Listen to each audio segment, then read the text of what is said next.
Hello everyone, welcome back to my YouTube channel. आप सभी का एक न्यू लर्निंग वीडियो में स्वागत है। आज का हमारा टॉपिक रहेगा कॉल पुट को समझने का और इन the money, at the money और आउट द मनी को समझने का। देखो, ये ऑप्शन के बिल्कुल बेसिक चीज़ें हैं और इनको अगर आपने एक बार क्लियर कर लिया तो आगे जाके आपको प्रॉब्लम नहीं होगी। आपको पता होना चाहिए। देखो, आपने कहीं ना कहीं नाम तो सुना होगा, call call option, put option, in the money, at the money, strike price, spot price. ये सब चीज़ें आपको मैं थोड़ी सी क्लियर करूंगा, बेसिक बेसिक जो टर्म्स ऑप्शन में आती हैं। चलिए शुरू करते हैं। देखो, शुरू करने से पहले आपको एक आपने बैंक निफ्टी इंडेक्स का चार्ट लगा दिया, उसमें आपको पहली चीज देखनी है कि बैंक निफ्टी कहाँ ट्रेड कर रहा है। जो लास्ट ट्रेडेड वैल्यू है वो क्या है? 48,877। अब आप देखो, ये हमारे लिए बेंचमार्क की तरह काम करेगा। हर चीज के लिए बेंचमार्क की तरह काम क्यों करेगा? यही हमारे हमारे बताएगा कि कौन सी strike price in the money है, आउट द मनी है, या इसको आप स्पॉट प्राइस भी बोलते हो। देखो, इसको स्पॉट प्राइस भी बोलते हैं। स्पॉट प्राइस मतलब करंट मार्केट प्राइस, जो मार्केट में अभी चल रहा है। ठीक है। अब देखो क्या होता है कि जो स्ट्राइक प्राइस की पहले हम बात करते हैं। हर एक इंडेक्स की ना स्ट्राइक प्राइस अपने तरीके से होती है। जैसे निफ्टी 50 की स्ट्राइक प्राइस हर 50 पॉइंट के बाद होती है। अब बैंक निफ्टी की स्ट्राइक प्राइस हर 100 पॉइंट, मतलब जो कॉन्ट्रैक्ट बनता है ना। जैसे ये ऑप्शन चेन है। अब जो इसमें कॉन्ट्रैक्ट बन रहा है वो कहाँ बन रहा है? 49,100, 49,000, 48,900, 48,800। हर 100 पॉइंट के बाद आपको इसका कॉन्ट्रैक्ट मिलेगा। और जो इसके साइकोलॉजिकल लेवल होंगे, जैसे साइकोलॉजिकल लेवल की वीडियो बनाई थी, 500 पॉइंट वाले, 50,000 वाले, यहाँ पर जो वॉल्यूम होता है सेलर्स का, वॉल्यूम होगा, जो वॉल्यूम होगा वो ज्यादा होता है as compared to normal strike price में, जो 100, 200, 300 वाली होती हैं। उससे ज्यादा वॉल्यूम होती है। आप जाके चेकआउट कर सकते हो। देखो, ये बेसिक बेसिक चीजें थोड़ा सा मैं आपको बताऊंगा। ये चीजें आपको जब मैं एक बार समझाऊंगा कंटिन्यूसली एक वीडियो में, कि आपको क्या नहीं समझ आए। जैसे जैसे मैं अपने डेली लर्निंग की वीडियो डालूंगा, जो एनालिसिस वीडियो डालूंगा, वहां पर आपको ये चीजें क्लियर करता जाऊंगा। अब देखो, जैसे मार्केट अभी ट्रेड कर रहा है, लेट्स से 48,877। अब इसके बाद जो इमीडिएट, इसके बाद जो एक स्ट्राइक प्राइस आ रही है, जो जो भी लेवल आ रहा है, जिसमें 100 के लेवल आ रहा है, वो होगी एट द मनी। मतलब करंट इसके साथ बिल्कुल, जो भी इसके बिल्कुल पास में है, जैसे 48,900 इसके पास में है, तो 48,900 हमारे लिए बन गई एट द मनी। ठीक, सिंपल भाई, सिंपल चीजें को सिंपल तरीके से समझोगे तो समझ आएगी। जो भी उसके ऊपर है, अगर ये हम कौन सी बात कर रहे हैं? अभी काल की बात कर रहे हैं। जब हमने मार्केट को एज अ बायर की साइड से देख रहे हैं, और काल का मतलब क्या होता है? मार्केट ऊपर जाएगी। बायर के केस में ऊपर जाएगी, सेलर के केस में नीचे जाएगी। इतना कंफ्यूज मत हो, अभी सिर्फ बायर का केस समझाता हूँ। बायर के केस में जब भी आपने काल, जिस भी स्ट्राइक प्राइस में काल लिखा होगा, जैसे कि आपको मैं दिखाऊं यहाँ पर, जैसे यहाँ पर आप देखो तो ये बैंक निफ्टी एट्थ में 49,800 की आगे क्या लिखा है? कॉल। अब बायर को पैसा कब बनेगा? जब ये जो प्रीमियम है इससे मार्केट ऊपर जाएगा। अब ये प्रीमियम कब बढ़ेगा? जब मार्केट ऊपर जाएगा। कौन सा मार्केट ऊपर जाएगा? जब बैंक निफ्टी ऊपर जाएगा, जब 48,877 से ऊपर जाएगा। और देखो, इसके साथ साथ मोमेंटम फास्ट होना चाहिए। अब ये नहीं पूरे दिन ऐसे मरा रहा, फिर लास्ट में थोड़ा सा ऊपर गया, फिर मरा रहा पूरा, फिर इधर प्रीमियम डिके हो जाता है। ये सब चीजें देखो आस्ते आस्ते क्लियर करूंगा, इतने ज्यादा कंफ्यूज होने की जरूरत नहीं है। बेसिक बेसिक समझो पहले कि कॉल पुट क्या होता है, इन the money, at the money क्या होता है। एट द मनी क्या होता है? जो इमीडिएट उसके बाद जो भी नेक्स्ट स्ट्राइक प्राइस आ रही है उसको एट द मनी बोलते हैं। मतलब कि बिल्कुल आसपास की जो होती है उसको एट द मनी में कंसीडर किया जाता है। उसके बाद 48,877 बेंचमार्क है। उसके बाद 48,900 हमारी एट एट द मनी आ गई। उसके बाद जो भी ऊपर होगी ना, वो होगी आउट द मनी। जहां मार्केट ने अभी जाना, सिंपल सी लैंग्वेज में समझाऊं, जहां पर जैसे मान लो 49,000, अभी मार्केट कहाँ ट्रेड कर रहा है? अभी मार्केट ने यहाँ जाना है, तो ये होगी आउट द मनी। और इन द मनी कौन सी होगी? जहां से मार्केट आ चुका है, 48,800, 48,700, ये होगी इन द मनी। ठीक। और जब भी जो, अगर आप ऑप्शन बाय कर रहे हो, ऑप्शन बायर और सेलर कॉन्सेप्ट आपको मैंने समझाया था। ऑप्शन में अलग तरीके से हम डील करते हैं। ऑप्शन बायर कॉल को भी बाय करते हैं और पुट को भी बाय करते हैं। अगर आप कॉल को ऑप्शन बायर, देखो आप अगर देखो ये चार होते हैं। अगर आप कॉल को बाय कर रहे हो, कॉल को अगर आप बाय कर रहे हो, तो आपका पैसा सिर्फ तब बनेगा जब मार्केट ऊपर जाएगा। और उस केस में आपको जो स्ट्राइक प्राइस लेनी पड़ेगी वो इन द मनी, जा एट द मनी, इससे ज्यादा ऊपर नहीं। आउट द मनी में आपका पैसा नहीं बनेगा। क्यों नहीं बनेगा? क्योंकि आउट द मनी में प्रीमियम डिके ज्यादा होता है। बायर के लिए इन द मनी, बायर अगर बाइंग करनी है आपने तो इन द मनी पे ट्रेड करना है। देखो, बेसिक बेसिक समझा रहा हूँ, कंफ्यूज नहीं कर रहा आपको। अगर आपने पुट बाय करनी है तो भी इन द मनी लेनी है। पुट बाय का मतलब क्या है? आपने मान लो लेट से यही बेंचमार्क है, अब हमारी कंडीशन सारी अलग हो जाएंगी। अब उसके लिए पुट के लिए इन द मनी क्या हो जाएगा? 49,000। इसके लिए आउट द मनी क्या हो जाएगा? 48,800। तो पुट अगर आपने मान लो, अगर आपको लगता है कि मार्केट अभी नीचे जाएगा, मतलब बैंक निफ्टी अगर अभी नीचे जाएगा और अच्छी मोमेंटम के साथ जाएगा, एक डायरेक्शनल मूव देगा, तो आपको कम से कम 48,900 या 49,000 इसकी आप पुट बाय कर सकते हो अगर मार्केट नीचे जाएगा। कॉल के सेलिंग के केस में अलग होता है, वो थोड़ा सा थोड़ी देर के बाद समझाता हूँ। बट पहले नंबर आप बेसिक बेसिक समझ लो। कॉल, इसको बोलते हैं, सी को बोलते हैं कॉल यूरोपियन। कॉल यूरोपियन बोलो, कॉल ऑप्शन बोलो, पर इसका सही टर्मिनोलॉजी है कॉल यूरोपियन। और इसको बोलते हैं पुट यूरोपियन, इसको बोलते हैं इन the money, at the money, out the money. Option जो बायर होते हैं वो दोनों केसेस में, चाहे ऊपर के लिए ट्रेड कर रहे हैं, नीचे के लिए ट्रेड कर रहे हैं, उनको उनके लिए सूटेबल इन द मनी है अगर आप बाइंग कर रहे हो।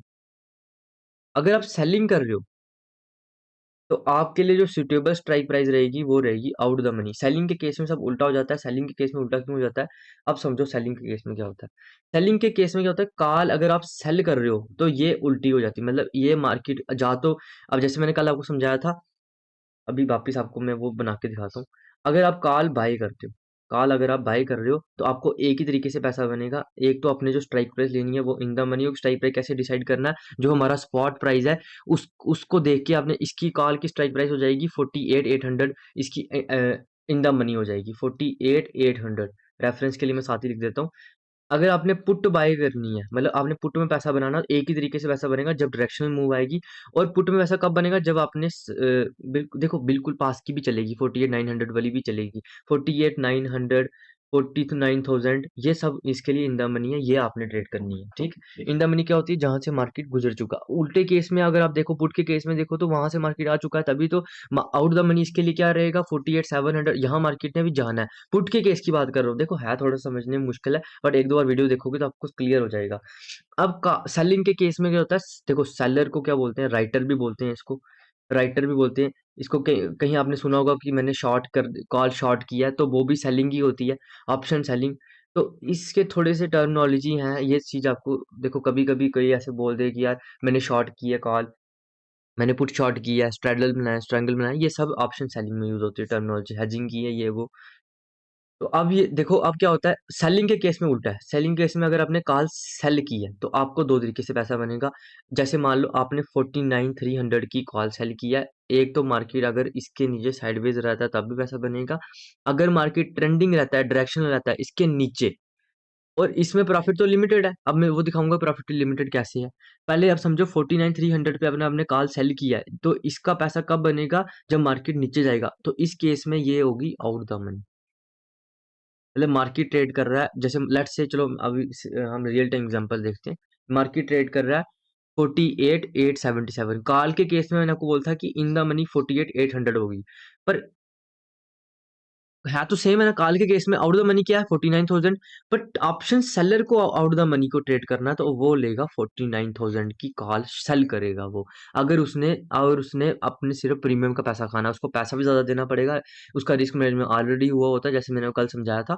अब उसने अगर पुट सेल करनी है, अगर पुट सेल करनी है तो उसका तब भी दो तरीके से पैसा बनेगा। वो कैसे बनेगा, वो बनेगा जहाँ तो मार्केट उस प्राइस से, जहां उसने स्ट्राइक प्राइस से लिया वहां से ऊपर चले, ऊपर रहे, जा ऊपर ऊपर वाली साइड डायरेक्शन थी, बस साइडवेज रहे, चाहे साइडवेज रहना चाहिए, बस डायरेक्शन हो नहीं हो साइडवेज रहना चाहिए। तो पुट के केस में आउट द मनी क्या होगी, जैसे यहाँ मैंने बताया था, अगर 48,777 क्या, तो 49,000 इन द मनी है। यहाँ पर सेलर हमेशा आउट द मनी को ट्रेड करता है, तो इसके लिए आउट द मनी क्या, 48,800। तो मार्केट इससे ऊपर रहना चाहिए। अब क्या होता है, सेलर का प्रॉफिट लिमिटेड होता है, बायर का अनलिमिटेड होता है, वो सब चीजें आपको मैं समझाऊंगा। उससे पहले आपको समझना पड़ेगा, जो ऑप्शन सेलर होते हैं ना, वो ही रेजिस्टेंस सपोर्ट बनाते हैं। कैसे बनाते हैं, क्योंकि वो क्या करेंगे, एक स्ट्राइक प्राइस पे बैठे रहेंगे। तो कॉल जो सेलर होंगे, कॉल सेलर बनाते हैं रेजिस्टेंस, कॉल सेलर बनाते हैं रेजिस्टेंस, और पुट जो सेलर होते हैं वो बनाते हैं सपोर्ट। तभी तो मार्केट में रेंज बनती है। फिर जब रेंज ब्रेकआउट होती है तो किसी ना किसी लॉन्ग अनवाइंडिंग होती है, या शॉर्ट शॉर्ट कवरिंग होती है, या लॉन्ग अनवाइंडिंग होती है। वो सब चीज़ें आगे आपको समझाऊंगा कि प्रॉफिट बुकिंग कैसे होती है, कैसे सेलर्स अपनी पोजीशन एग्जिट करते हैं, कहाँ उनको डर लगता है, सेलर का प्रॉफिट एसएल भी थोड़ा बड़ा होता है। तो वो सारी चीज़ें आने वाली वीडियो से समझाऊंगा, बट बेसिक बेसिक आपको थोड़ा सा मैंने समझाने के लिए, इन the money, at the money और आउट द मनी क्या होता है, कॉल पुट क्या होता है, अब थोड़ा सा आपको मैं थोड़ा सा लाइव में समझा देता हूँ। जैसे मान लो ये अभी बेंचमार्क क्या है हमारे पास, 48,877 पे मार्केट ट्रेड कर रहा है। ठीक है, एक सेकेंड रुक जाओ। ट्रेड कर रहा है। अब आपको जो देखने वाली चीज है, जो हमने जो चीज चीज पे फोकस करना है वो क्या है, एक सेकेंड। हाँ, जिस चीज पे हमने फोकस करना है वो है, जब आप स्ट्राइक प्राइस लिख रहे हो, अब पहले आपको पता होना चाहिए कि आप ऑप्शन बाइंग कर रहे हो, बाइंग में कम पैसा लगता है, सेलिंग में ज्यादा पैसा लगता है। रिस्क मैनेजमेंट के साथ बाइंग करोगे तो प्रॉफिटेबल होने के चांसेस हैं, रिस्क मैनेजमेंट नहीं करोगे तो एक भी लॉस हुआ सारा पैसा ले जाएगा। अब देखो क्या होता है। अब पहले नंबर हम लगाते हैं, कोई स्ट्राइक प्राइस लगाते हैं, कोई भी लगाते हैं, जैसे मान लो 48,877 पे ट्रेड कर रहा है, हम बाइंग के परस्पेक्टिव से लगाते हैं, पुट बाइंग करते हैं। मान लो 49,000 पे लगाते हैं, 49,000 की हम लगाते हैं। 49,000 लिखा, यहाँ पर आ गया हमारे पास, कॉल भी आ गया, पुट भी आ गया, दोनों लगा देते हैं। 49,000 की कॉल भी लगा ली, और सेम सिमिलर हमने यहाँ पर 49,000 की लगा दी पुट। अब देखो हमारे पास क्या क्या चीजें हैं, वो कर देते हैं डिलीट। हमारे पास आया पहले नंबर, उस इंडेक्स का नाम जिस पे हम ट्रेड कर रहे हैं। अगर यहाँ हम निफ्टी 50 को ट्रेड करते हैं तो निफ्टी 50 आता। उसके बाद आई उसकी एक्सपायरी, एट्थ एट्थ आगे लिखा हो डब्ल्यू। डब्ल्यू मतलब 8 मार्च को वीकली एक्सपायरी है इसकी। कब इसकी वीकली एक्सपायरी होती है? वेडनेसडे को। पहले तो सबकी थर्सडे होती थी, अब सबकी अलग अलग हो गई है। तो इसकी वेडनेसडे को होती है। प्री पोन होता है मार्केट में, मैंने कल भी समझाया था। और मई मई का महीने का कॉन्ट्रैक्ट है, और ये है स्ट्राइक प्राइस। जो 49,000 सी है, इसको बोलते हैं स्ट्राइक प्राइस। इसको बोलते हैं प्रीमियम, इसको एलटीपी भी बोलते हैं, इसको लास्ट ट्रेडेड, इसको बोलते हैं लास्ट ट्रेडेड प्राइस। जब बोलते हैं प्रीमियम, लास्ट ट्रेडेड प्राइस मतलब लास्ट बार जो ट्रेड हुआ वो किस पॉइंट पे हुआ है। तो जब आप बाइंग कर रहे हो इस पे खासकर आप मार्केट पे बाइंग करो। आगे मैं आपको जाके थोड़ा सा ऑप्शन का बताऊंगा। इसको लोग कई बार ऑप्शन भी बोलते हैं, स्ट्राइक प्राइस बोलते हैं, कॉन्ट्रैक्ट बोलते हैं, आप जो बोलना चाहो बोल सकते हो। ठीक है, अब उसके बाद मेन कहानी होती है कि भाई आप बाइंग कर रहे हो, सेलिंग कर रहे हो। अगर आप बाइंग कर रहे हो, ठीक है, लेट्स से आप बाइंग कर रहे हो, अब जैसे मैंने आपको बताया, अगर आप कॉल बाय कर रहे हो तो ये इसके लिए क्या हो जाएगा, ये हो जाएगा आउट द मनी। क्योंकि हमारा जो बेंचमार्क है वो ये है, इसके नीचे अगर हम कहा लेते हैं तो वो हमें ट्रेड करते हैं, उसको बोलते हैं इन द मनी। देखो इसमें प्रीमियम डिके का चक्कर होता है, इसलिए आउट द मनी को ट्रेड मत किया करो। ज्यादा कंसेप्ट में बीच में ले जाऊंगा फिर आप कंफ्यूज हो जाओगे। तो सिंपल से रखेंगे, ये सेलर के लिए होता है। अगर अगर मान लो आपने सेलिंग की है, तो ये सेलिंग के लिए क्या है कि बस 49,000 के नीचे मार्केट ट्रेड करना चाहिए, चाहे साइडवेज रहे चाहे डायरेक्शनल रहे। तो सेलर क्या करते हैं, रेजिस्टेंस बनाते हैं। जो कॉल सेलर होते हैं वो रेजिस्टेंस बनाते हैं, जो पुट सेलर होते हैं वो सपोर्ट बनाते हैं। फिर मार्केट एक रेंज में फंस जाता है। 70% टाइम मार्केट रेंज में रहता है, ये समझना पड़ेगा। और 70 से 80% टाइम्स जो देखो रेंज, अगर सबसे ज़्यादा ट्रेड अगर किसी को किया जाता है मार्केट, अगर बैंक निफ्टी जो सबसे ज़्यादा ट्रेड देता है अगर किसी सेटअप की, तो वो रेंज ब्रेकआउट ट्रेड होते हैं। तो इससे सबसे ज़्यादा ट्रेड आपको रेंज ब्रेकआउट के मिले, 70 to 80% इसके मिलेंगे। बाकी कोई स्ट्रैटेजी यूज़ करो, मैं कोई स्ट्रैटेजी यूज़ नहीं करता। प्राइजेक्शन देखता हूँ, कैंडलस्टिक बिहेवियर देखता हूँ, कंडीशन देखता हूँ, मौके की कंडीशन क्या है। आप एक बार कंडीशन को समझने अगर समझ आ गई ना, स्ट्रैटेजी के चक्करों से निकल जाओगे। तो बेसिक बेसिक आपको समझ आ गया कॉन्ट्रैक्ट क्या होता है। बैंक निफ्टी इसका नाम है, इसका जो इंडेक्स का उसका नाम पहला आता है, फिर आता है एक्सपायरी कब होगी, फिर आता है कि उसका मंथ कौन सा है, फिर आता है उसकी स्ट्राइक प्राइस। अगर आपने पुट लिखा है, अगर उसको बाय करोगे तो मतलब क्या है, मार्केट नीचे जाएगा तो पैसा बनेगा। आप सेल करोगे तो मार्केट बस सस्टेन करना चाहिए, जब ऊपर जाए। अब बाइंग में क्या होगा ना, बाइंग में क्या होता है, ये जो प्रीमियम है ना, बाइंग में आपका पैसा कब बनेगा, जब 325 से मार्केट 326 में जाएगा, तब आपका पैसा बनेगा। सेलिंग में क्या होता है, सेलिंग में आपको जो मैक्सिमम प्रॉफिट हो सकता है वो सिर्फ 325 का हो सकता है। ये जीरो हो जाए, बस इतना ही आपका प्रॉफिट, 325 into 15, यही मैक्सिमम प्रॉफिट है जो आप गेन कर सकते हो इस स्ट्राइक प्राइस से, पर्टिकुलर स्ट्राइक प्राइस, चाहे इन द मनी और द मनी है। बट सेलिंग के केस में आप सिर्फ 325 रुपये पैसा बना सकते हो, जबकि आपको पैसा भी 96,000 के लगभग देना है। बाइंग में आप 4,000 लगा के, 4,000 5,000 लगा के भी, ये अगर 300 का मान लो 900 हो जाए तो वो आपका प्रॉफिट। 300 माइनस 900 माइनस 300 कर लो तो लगभग ये 600 के पास। अगर प्रीमियम अगर 925 हो जाता है और 325 हो जाता है तो लगभग 600.15 ये आपका प्रॉफिट होगा। ये 1,000 हो जाए तो आपका प्रॉफिट और बढ़ जाएगा। बस ये प्रीमियम आपको देना पड़ेगा, क्योंकि इतने पॉइंट पे आपने लिया था तो इतने तक चला गया। तो ऑप्शन बाइंग में प्रॉफिट तो अनलिमिटेड है, पर क्या होता है कि हम जब क्वांटिटी बड़ी ले लेते हैं तब हम बैठ नहीं पाते। क्योंकि मार्केट कभी भी ऐसे नहीं चलता भाई, मार्केट डायरेक्शनल मूव कभी कभी देता है, मार्केट हमेशा ऐसे चलता है। तो जब प्रीमियम थोड़ा सा वापस ये पीछे आता है मार्केट, तो प्रीमियम जब कम होता है तो वहां आप डर जाते हो। वहाँ बैठ नहीं पाते तो बड़ा प्रॉफ़िट आप ले नहीं पाते। और उसके साथ-साथ आपको वन डे का समझ आते हैं, वन डे को समझना पड़ेगा ना, वन डे में क्या गेम चल रही है। देखो इसमें क्या है ना, ऑप्शन में टेक्निकल तो समझनी है, बट ऑप्शन में कुछ बेसिक उसकी अपनी चीज़ें भी हैं। जैसे कॉल पुट क्या होता है, ऑप्शन बाइंग क्या होता है, सेलिंग क्या होता है, इसका सेलर का लॉस बायर का प्रॉफिट्स, बायर का लॉस सेलर का प्रॉफिट। तो ये चीज़ें आपको सारी समझनी पड़ेंगी। Thanks for watching this video, have a nice day. किसी को कोई कन्फ्यूज़न आती है तो मैं आने वाली वीडियोज़ में उसको और क्लियर करूँगा, आपको और अच्छे से समझा दूँगा।